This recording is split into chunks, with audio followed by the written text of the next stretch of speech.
Day 1లో మనం అసలు programming language అంటే ఏంటో తెలుసుకుందాం. సో, ప్రోగ్రామింగ్ లాంగ్వేజ్ అంటే కొంతమందికి తెలుసు. బట్ కొంతమందికి తెలీదు. ఇప్పుడు నేను చెప్పబోయేది వింటే నువ్వు లైఫ్ లాంగ్ మర్చిపోవు. సో, దాని యొక్క రియల్ లైఫ్ ఎగ్జాంపుల్ తీసుకొని మాట్లాడుకుందాం. నేను మా ఫ్రెండ్ గాడికి కాల్ చేసి, "అరె మామ బిర్యానీ తీసురా" అంటే వాడు తీసుకొస్తాడు. ఎందుకంటే వాడికి నేను తెలుగులో ఇన్‌స్ట్రక్షన్స్ ఇచ్చాను కాబట్టి వాడికి అర్థమవుతది. బట్ కంప్యూటర్‌కి తెలుగు, ఇంగ్లీష్, హిందీ ఈ 3 ప్రోగ్రామింగ్ లాంగ్వేజెస్ ఏమీ అర్థం కావు. దానికి ఓన్లీ బైనరీ లాంగ్వేజ్ మాత్రమే అర్థమవుతది. బట్ మనకి ఆ బైనరీ లాంగ్వేజ్ అనేది అర్థం కాదు. బట్ నువ్వు కంప్యూటర్స్‌తో మాట్లాడడం ఎలా? అండ్ ఇన్‌స్ట్రక్షన్స్ ఇవ్వడం ఎలా? So, here comes the role of programming language. దీన్నే సింపుల్‌గా చెప్పాలంటే కంప్యూటర్స్‌కి ఇన్‌స్ట్రక్షన్స్ ఇచ్చే లాంగ్వేజ్. సో, అసలు ప్రోగ్రామింగ్ లాంగ్వేజ్ అంటే ఏంటో దాని యొక్క డెఫినిషన్ చూద్దాం.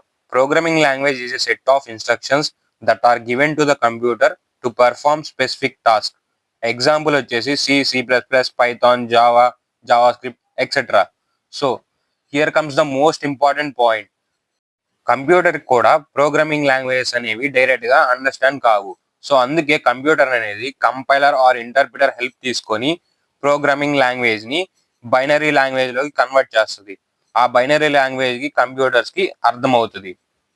ఇలాగే మీరు రియల్ లైఫ్ ఎగ్జాంపుల్స్‌తో సింపుల్ అండ్ ఈజీగా కోడింగ్ నేర్చుకోవాలనుకుంటే మన అకౌంట్‌ని ఫాలో చేసి ఈ వీడియోని లైక్ చేసి మీ ఫ్రెండ్స్‌కి ఈ వీడియోని షేర్ చేయండి.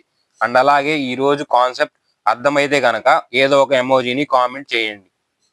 సో, నోట్స్ వచ్చేసి మన టెలిగ్రామ్ అండ్ వాట్సాప్ ఛానల్ అయితే ప్రొవైడ్ చేశాను. లింక్ వచ్చేసి మన బయోలో అయితే ఉంది. వెళ్లి ఒకసారి చెక్ చేయండి.